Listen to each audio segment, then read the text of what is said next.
Covid పరిస్థితులపై ప్రజలు ఆందోళన చెందాల్సిన అవసరం లేదని, కానీ నిర్లక్ష్యం చేయకుండా తగిన జాగ్రత్తలు తీసుకోవాలని Osmania medical college principal doctor Rajarao సూచించారు.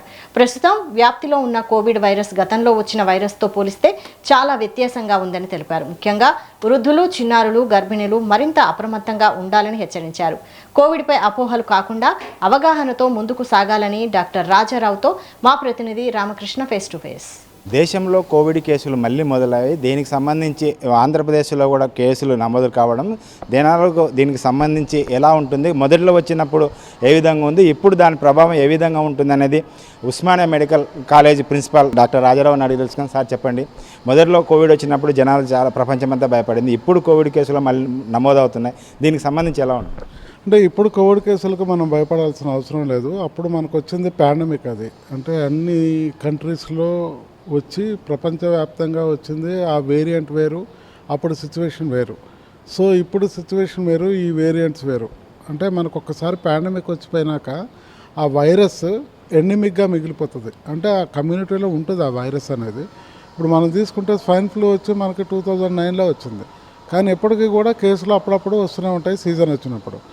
ఈ సీజన్ ఏదైతే మాన్సూన్ సీజన్ స్టార్ట్ కాగానే ఈ వైరల్ డిసీజెస్ కొంచెం ఎక్కువ అయ్యే అవకాశం ఉంటుంది. అట్లాగే ఇది రెస్పిరేటరీ వైరసెస్ కూడా ఎక్కువ అవుతాయి. ఇది కూడా one of the respiratory virus, influenza లాగా.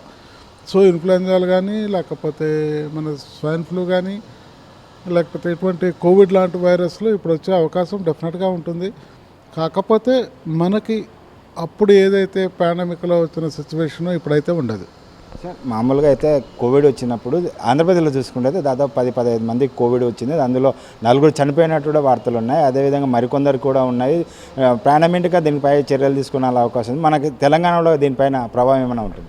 అంటే బేసిక్ ఏంటంటే ఏ వైరల్ డిసీజ్ అయినా కానీ, కోవిడ్ కానీ, ఏ రెస్పిరేటరీ వైరస్ కానీ, లేకపోతే ఏ వైరల్ ఇల్నెస్ కూడా కోమార్బిడిటీస్ ఉన్న వాళ్ళలో దాని ప్రభావం ఎక్కువ చూపిస్తుంది.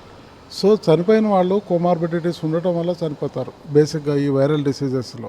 సో ఇప్పుడు మనకేంటంటే ఈ వాతావరణంలో రెస్పిరేటరీ వైరసెస్ ఎక్కువ పెరుగుతాయి కాబట్టి మన Telangana government, honourable health minister గారు కానీ, సెక్రటరీ గారు కానీ, డిఎంఈ గారు కానీ అందరూ కూడా అలర్ట్ చేయడం జరిగింది అందరికీ కూడా.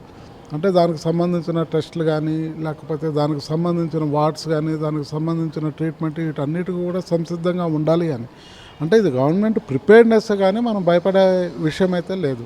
సో ఏ డిసీజ్ అయినా కానీ, ఏ వైరల్ డిసీజ్ అయినా కానీ, ఎందుకంటే ఇప్పుడు సీజన్లో రకరకాల వైరల్ డిసీజెసే కాకుండా ఇప్పుడు మనకి వెక్టార్ బార్న్ డిసీజెస్ అంటాము. అంటే ఇప్పుడు మస్కిటో బ్రీడింగ్ కూడా ఎక్కువ అవుతుంది కాబట్టి మస్కిటో రిలేటెడ్ ఇల్నెస్, మస్కిటో బైట్స్కి సంబంధించిన డెంగ్యూ కానీ, చికున్గున్యా కానీ, మలేరియా కానీ ఇవి కూడా ప్రబలే అవకాశం ఉంటుంది. కాబట్టి వీటన్నిటికీ జాగ్రత్తగా, ఇవి కాకుండా వరదలు వచ్చినప్పుడు కానీ, వర్షాల్లో కానీ ఇటువంటిప్పుడు ఫుడ్ వాటర్ కంటామినేషన్ ఎక్కువ అవుతుంది. So food born diseases, water born diseases కూడా వచ్చే అవకాశం ఉంటుంది. కాబట్టి వీటన్నిటికీ అప్రమత్తంగా ఉండాలని మన తెలంగాణ గవర్నమెంట్, మన హెల్త్ డిపార్ట్మెంట్ నుంచి స్పష్టమైన మనకి ఆదేశాలు అయితే అన్ని హాస్పిటల్స్కి ఇవ్వడం జరిగింది. Thank you sir. ఇది ఏదైతే కోవిడ్కి సంబంధించి ఏదైతే ఇప్పుడు పాండమిక్ వచ్చిన దానికి ఇప్పుడు వచ్చిన దానికి తేడా ఉంటుంది. ఎవరు భయపడాల్సిన అవసరం లేదు.